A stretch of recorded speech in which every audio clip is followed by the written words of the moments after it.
All right, the last thing I want to talk about is what should businesses consider when they are drafting an arbitration agreement. What are the decisions that you as a business must make in conjunction with executing an arbitration agreement? Now, one of the first things you're going to have to focus on is, should this arbitration clause be broad, meaning any dispute arising out of this contract, or should we narrow the arbitration clause to only certain disputes? And again, we have the power to do so in our arbitration agreement. Location. Where is the arbitration going to take place? The country of the seller, the country of the buyer, a third party, a third location. We have to determine that. We want to put it into our arbitration agreement. What language is the arbitration going to be conducted in? Now, generally the default is English, but again, in an arbitration agreement, we can set out that the language of the arbitration procedure could be any number of languages. You want to set out notice provisions. How does one provide notice to the other party, and what are the time periods involved with giving notice? We want to talk about the substantive law. What law is going to govern the basis of our dispute? Is it the law of the seller's place of business, the law of the buyer's place of business, or the law of a third country? Things like evidence and the discovery of evidence, meaning how much can we get from the other side? In a common law country, we talked about how discovery can be very broad. A common law country, especially the United States. In a civil law country, much harder. In an Islamic law country, even harder. So we can set out those rules for ourselves in our arbitration agreement. There are other matters to consider. Things like, who is going to hear our case? Who are the arbitrators that are going to hear our decision? And again, we can set this out in our agreement itself. We can identify specific arbitrators, or we can identify an organization that will select the arbitrators for us. What are procedures going to be? Again, in litigation, you're bound by the court procedures, regardless of what you want to do. In an arbitration matter, you can agree to those procedures in advance. Confidentiality, as I said, most arbitrations are kept confidential.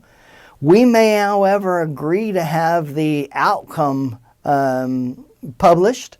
We may allow a complete access to the outcome, or we may simply talk about what was the number figure that the arbitrator reached.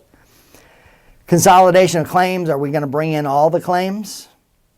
Do they all have to be heard in one arbitration?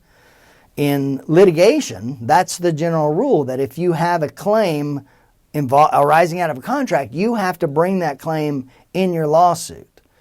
But with arbitration, can I file a separate arbitration claim after the first arbitration claim, or do I have to consolidate them? Interim measures. How do we treat each other while we are in the context of the dispute, while we are in the course of the dispute? Currency. What's the value going to be? Is it going to be dollars, euros, pesos, Korean won? The currency. Set it out. Who's going to bear the cost? Does each party bear its own cost? Or is the winning party going to receive its cost being paid by the losing party? You can set it all out. Finality. Now again, I have this as a matter of negotiation, but this is sort of limited because generally arbitrations are final. The decision is final. We may not be able to agree to an appeal unless we agree to another arbitration.